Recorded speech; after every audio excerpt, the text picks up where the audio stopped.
Hello Capricorn, Sun, Moon, Rising, and Venus signs. Kamusta kayo? Sana po nasa mabuti kayong kalagayan. Welcome back po sa Star Tarot. Kung bago kayo dito, welcome din kayo. Thank you for your support. I truly appreciate it. God bless you all, Capricorn. Maraming salamat po sa inyong mga likes and subscribes. Maraming salamat din sa mga heartwarming comments po ninyo sa ating mga videos. Queen of Swords, yan ang paunang mensahe ninyo sa ngayon. Ayan, so siguro sa ngayon parang nag-iisip kayo, no?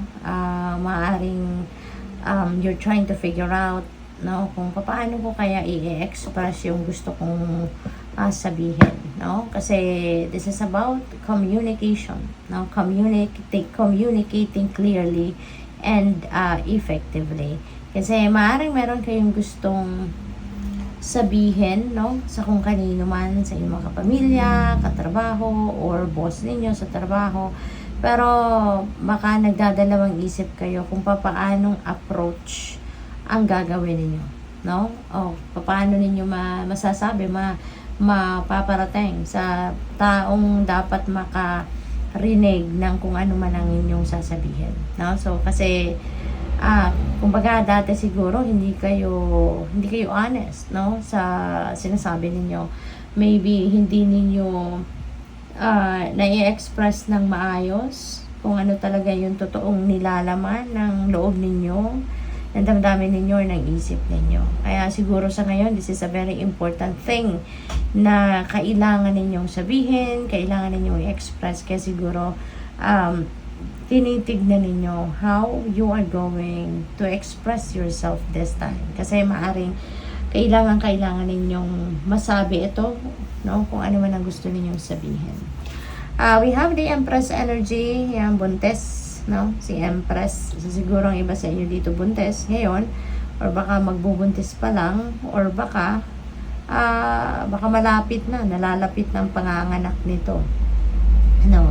And this is also a very beautiful energy pagdating sa inyong kaperahang aspeto. Kasi this is a time for plenty and bounty. Kung nakikita ninyo yung mga yung puno sa likod ni Empress, no, punong-puno, hitik-hitik ng bunga.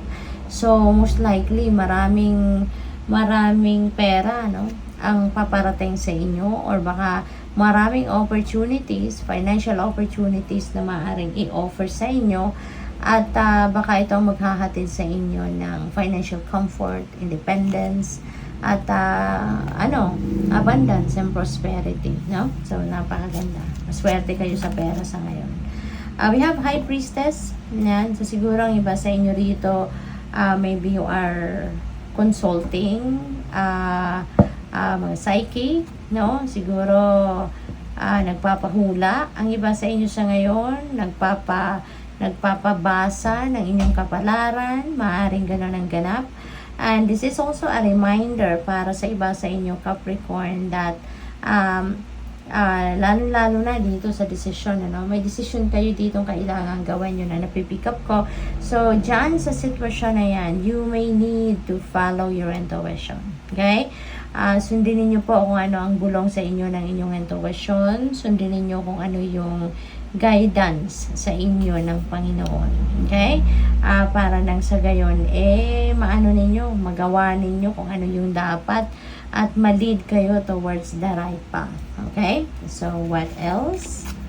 We have Death energy. Ayan. So, meron ditong Death energy. This is an ending and beginning energy. No? So, this is good. Kasi meron ditong tatanggalin na kayo sa buhay ninyo. Tatanggalin ninyo because this is not serving your highest good anymore. This could be anything. Pwedeng mga bagay ito, or mga tao na parte ng buhay ninyo sa ngayon, or sitwasyon, no, na hindi naman na kailangan na nandoon kayo or naging parte kayo doon sa mga sitwasyon na yon. So whatever that is, napag-isipan ninyo rito, no, na figure out ninyo rito na it's no longer necessary sa buhay ninyo. Kaya para ano pa, at bibigyan nyo pa yan ng lugar, ng panahon, ng oras, 'di ba, sa buhay ninyo. Okay? So what else? We have the Chariot. Ayan, moving on. No, you're definitely moving forward and moving on with your life. Ayan, so may moving on energy. Alam niyo dito, sigurado na kayo kung saan kayo papunta. Siguro, ano na to, na-figure out nyo na, malinaw na sa isip ninyo kung where you are heading. Kaya maganda to. At there is an excitement for you dito, no, na simulan na kung ano man yung gusto ninyong gawin dito, sisimulan nyo na to. At alam niyo na, you know pretty much kung where you're heading, what are the things that you need to do. Yung ganun. This is travel energy as well. So maybe ang iba sa inyo magta-travel, no, by land. Okay? Baka maglo-long drive ang iba sa inyo dito. Or maybe shopping for vehicle din ang iba, no? Baka nagkino-consider din ninyong bumili ng sasakyan or kahit anumang klaseng vehicle. So, tignan natin kung ano pa ang messages for you. We have the blessing and the banishing candle. Ayan. So, maybe ang iba sa inyo dito nagre-ritual, no? Baka kayo yung nagre-ritual, baka kayo may ginagawang religious rites or ceremonies, maaaring ganon. Pwede rin na nagdadasal, no? Parang ang iba sa inyo dito nagdadasal siguro kayo, nagsindi kayo ng kandila and you are offering, no, that candle doon sa kung ano man ang dasal ninyo. Parang inaalay ninyo yung liwanag ng kandila na madala dalhin niya, no, yung dasal ninyo. Siguro baka may specific ano kayo dito, specific prayer kayo, no, na gusto ninyong iparating sa Panginoon. And maybe ito, nagko-concentrate kayo sa pagdadasal. Pwede rin na ang iba sa inyo ngayon nagma-meditation, parang ganon. So, good luck. What else? We have, and sometimes, she changes. Ayan. So, parang ngayon, nag-aano kayo. It's time for self-care, no? Nagte-take ng bath. Yung ano, parang mermaid siya, no? Merong ano. So, siguro, mermaid ito. So, nagtitake ng bath siya sa ngayon. Parang, siguro, nagki-cleansing siya. Nagki-cleansing siya ng kanyang physical body and at the same time, energy field niya, no? Parang nag-clearing time siya sa ngayon. So, this is really good. Kasi, ang iba siguro sa inyo dito, Capricorn, after a long day of work or a long month of busy schedule, siguro ninyo, hectic ang schedule ninyo. Sa ngayon, you are taking time to care for yourself, no? Nagsa-self-care kayo ngayon, siguro nagsa-salt bath, no? Ang iba siguro sa inyo sa ngayon, and that's good.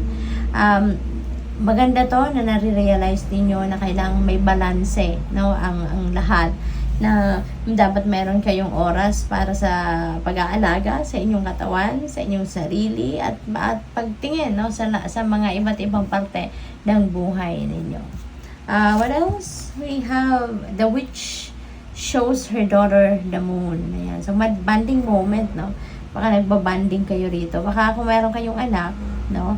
Baka this is the time that you're also going to give quality time with your kids, no? Maaring meron ding bonding moments dito na gagawin kayo with your children, maaring ganon.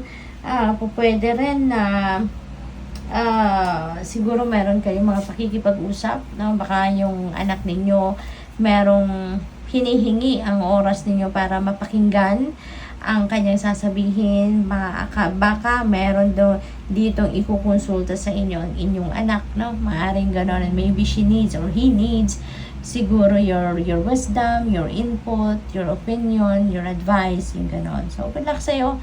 Thank you for watching. Love and light. Namaste.